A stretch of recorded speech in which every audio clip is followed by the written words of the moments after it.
One of the things that we decided was that the music of Elvis, pretty much before the 60s, are recordings that you can't really use in a movie. That's the way they're technically recorded. So we made the exciting decision to have the actor playing Elvis sing early Elvis, and then the later part of it, it's Elvis's actual voice blended.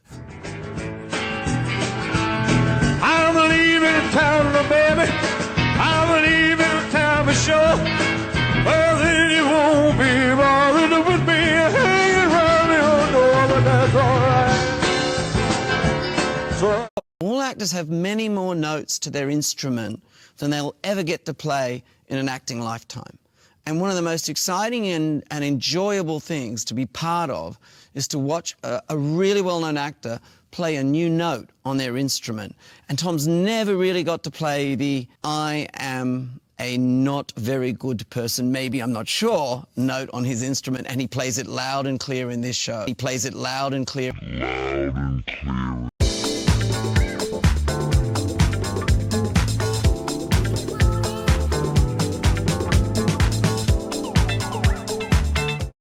The phrase TCB comes up quite a bit. It does. What does that mean?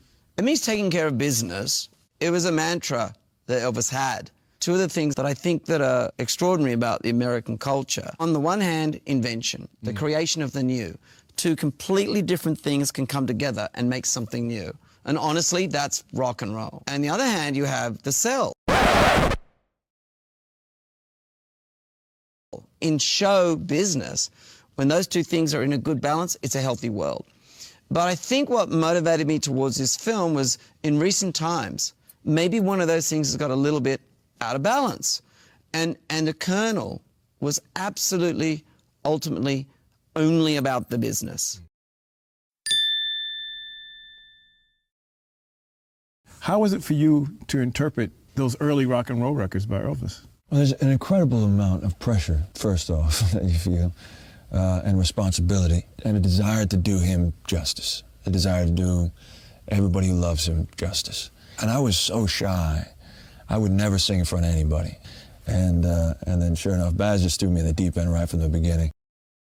Guys, and what I take from that is I can just imagine Austin sitting there watching the 68 special, watching Aloha special, listening to records like It's Now or Never, seeing Elvis on Milton Berle's show and Ed Sullivan's show, just looking at Elvis.